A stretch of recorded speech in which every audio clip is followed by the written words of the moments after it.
بامداد را با طهارت سحر خوانی تا پیشین یا عصر حاجتخانه نرای، میتونی دست روی کنی و بخوانی.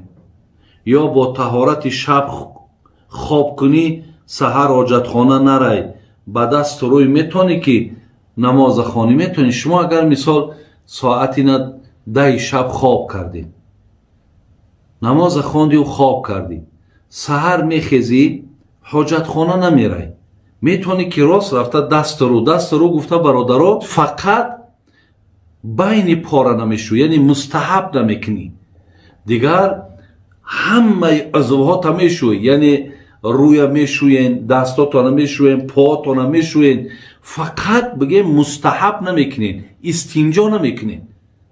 وقتی که سحر از خواب خیستی و شما اگر حاجتخانه نرفتی، میتونی که با هم طهارت دست رو، یعنی دست و روی گفتن مردم فکر کرده که فقط همین دست روی میدراید، پا هم میدراید.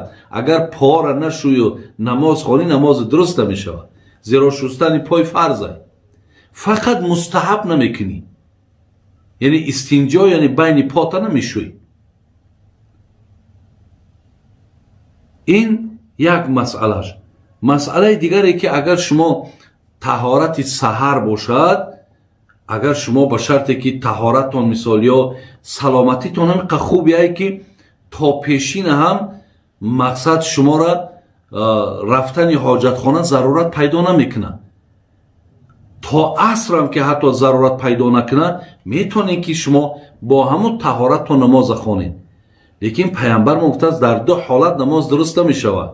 یکی حالتی که وقتی نماز هست و تو گرسنه ای، میگه اول شکم تا سیر کن بعد نماز تا بخوان، زیرا این که در درون نماز همیشه یاد گوشی تو برای خوردنت هست، تو از ثواب نماز محروم میشه. دویم وقتی که طهارت تنگی میکنه، یعنی ضرورت به حاجتخانه هست و خوشت نمیته که طهارت کنی، انمی حالت دم که نماز بخوانی نماز ثواب نداره. برای همین وقتی ضرورت نباشه آزاد میتونه که شما مقصد با همون طهارت سحری اگر تا خفتنه که قوت و توانایی و سلامتیت باشه، و بعضی آدمی هست که کم خوراکه، بعضی آدمی هست که مثال نوشابه را کم می نوشه، اینها میتونن که طهارتشون مقصد تا خفتن هم نگه دارن.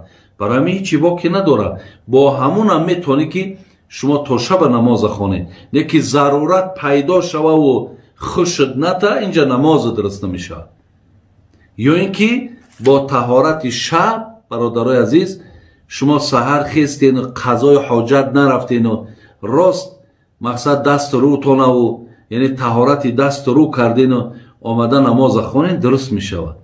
این بسیاری مردم ما میگه چه خیل مثال ای شب تا روزی خواب کرده. بله برادر، الاستنجا من کل حدث غیر نوم و ریح، میگه استنجا را میگه همه وقت بین پاهاتون بشوین، مگر در صورتی که وقتی که اگر شما بادتان میبراید، یعنی بادت که برآمد ضرورت نداره که بین پا را بشوی.